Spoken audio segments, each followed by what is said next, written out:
Hej, ahoj z IKEA! Dnes vám ukážeme, ako ukladať s rozumom. Čo všetko uvidíte?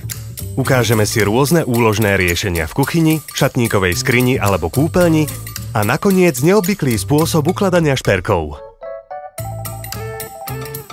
Vysoká skrinka so zásuvkami je ako stvorená na ukladanie potravín.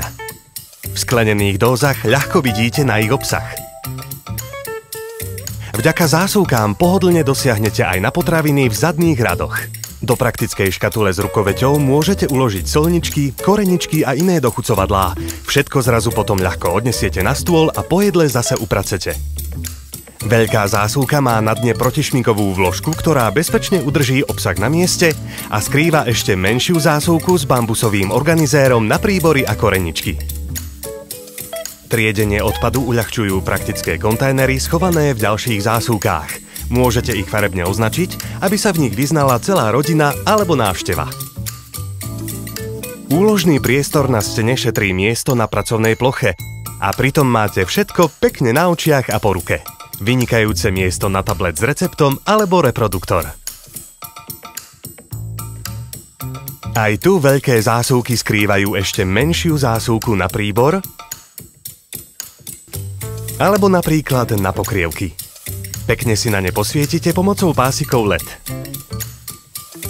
Svetlo sa vám bude hodiť aj v šatníkovej skrini. Vložka so zásuvkami poskytne miesto na tričká, bielizeň alebo iné drobnosti.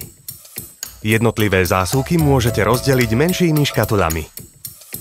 Zvyšok priestoru vyplnia kratšie aj dlhšie odevy na vešiaku. Sezónne oblečenie môžete uložiť do uzatvárateľných škatúľ. Odborník na ukladanie šperkov je výsuvný podnos so špeciálnou vložkou. Veľa drobností potrebujeme uložiť aj v kúpeľni. Na make-up, šperky aj kozmetiku sú praktické priehľadné škatule s priehradkami. Švédi majú radi neupravené drevo a čisté tvary, ako má napríklad táto figurka alebo táto ruka. Oboje sa skvele hodí na ukladanie prstienkov alebo iných šperkov. Nevyskúšate to tiež? Tak zase na budúce. IKEA.